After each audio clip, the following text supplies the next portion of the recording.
let's talk about 555. You know that? You know 555? So, mag-hire sila ng empleyado at dapat imbis na 6 months kasi pag 6 months magkakaroon ng benefits. Pagdating ng 5 months, sisibakin. And then i-rehire, then another 5 months. And then after that, sisibakin ulit and then rehire. That has been a practice of so many, especially sa service industry. Are you aware of this? Are you doing anything about this? Especially sa manufacturing, ganun din. Sa mga fast food, example, Jollibee, ginagawa yan.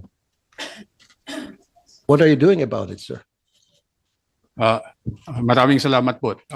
Una sa lahat, Senator, kami nagpapasalamat dito sa committee ninyo at makasama kami dito sa mahalagang usapin ng security of tenure. Yun pong 555 ay hindi dapat nangyayari yun. Nandoon na po sa ating... Kung hindi na dapat nangyayari, bakit nangyayari? Why are you allowing it to happen? There are already rules that are in place that prohibit yung practices na yon. Pero kung nangyayari po ay ang unang intervention po ng Department of Labor and Employment, kung nandoon pa po sila ay inspection. Pwede pong makita yon sa inspection. Pangalawa po, kung wala na po sila doon, pwede po silang tumakbo sa aming SENA, yung single entry approach, para naman makapagsilbi kami sa kanila through conciliation and mediation po. At kung wala pong settlement doon, ay pwede po silang maghabla dito po sa National Labor Relations Commission. Easily said than done, ika nga. Kasi I did my inspections last year. Nag-ikot po ako sa maraming mga malalaking manufacturing company and the video will show to you what happened after my visit, during my visit, okay, and even before my visit. Na ang problema kasi sa inyong taga-Dole, hindi ka nag-inspect. Kung mag-inspect man kayo, nakatakip yung mata nyo. Sinasabi ko na ito ilang beses, paglabas ng compound, may bitbit ng envelope. Yun eh. At ang nangyari, ang kinakausap nila sa inyong inspection, yung HR, I'm not talking to you, Yusek, look at me please. Please look at me. Don't look at her. Ang ginagawa nyo kasi, when you get into that company, when you're there, hindi po kayo I mean your people. Ang kinakausap nyo, HR, you talk to the management. Why not talk to the workers instead? Closed door. Tawagin yung mga workers, ano mga problema nyo rito? Huwag kayo mag-alala. Lahat sila. Isa-isa magsasabi sa inyo kung ano yung problema. Go to the mismong lugar na pinagtatrabahuan nila. Walang electric fan, walang exhaust fan, madulas, wala silang proper working gear, nakachinelas lang as opposed to dapat nakasapatos. Those things na na-notice ko. And ang masakit, sir, nung ako'y mag-inspection, malaman-laman ko na yung Dole inspector was just there a month ago. Na hindi nakita yung nakita ko. A month ago.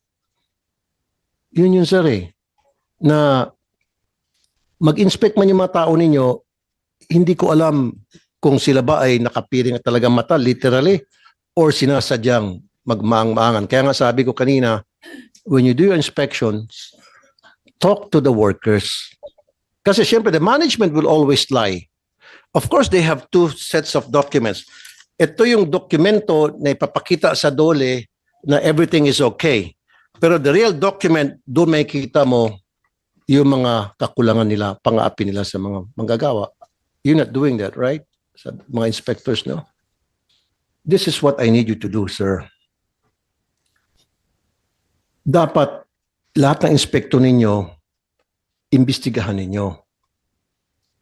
Quality, not quantity.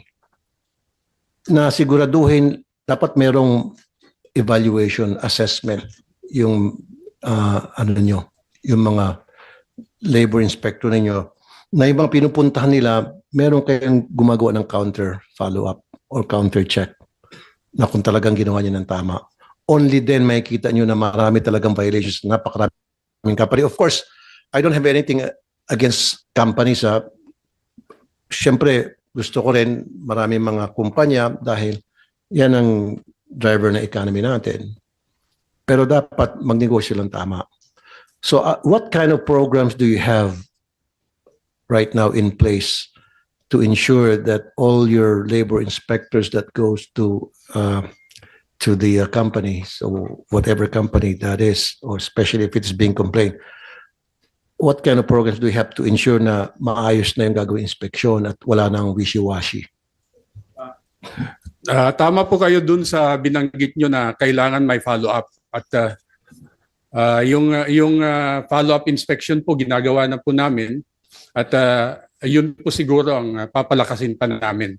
Ibig sabihin po niyan ay po pwedeng i-double check ng ibang inspector yung establishment ko na na-inspect na po. Whether or not may findings o wala. And then gusto ko po sir mag-sample kayo. Really, I'm dead serious. I want a DOLE inspector na hindi ginawa ng tama ang kanyang trabaho o nakipagsabuatan sa mga kumpanya na maraming violations. Gusto ko masampulan nyo, it's either siya ay nasibak o nakasuhan. Only then, titino ang ilan sa mga inspector. Sa ngayon, walang nasasampulan galing na mismo sa iyo Diba? Silang gawa ng kalokohan because hindi sila nakakatanggap ng parusa. Pero kung meron ka mga naparusahan dyan, tatanim sa isip ng mga kasamahan na, baka ako masunod, ayusin ko ng trabaho ko. So umpisahan niyo na po mag-imbestiga at yung mga tamad o nagkikipagsabuatan sa mga kumpanya na maraming labor violations, kasuhan nyo, sibakin nyo, and then give it to me, ipapublish natin para mapahiya sila. At magkakaroon na ng fear among their colleagues to do what yung mga ginawa ng mga kasamahan nila. Okay, sir? Gagawin po namin. Okay.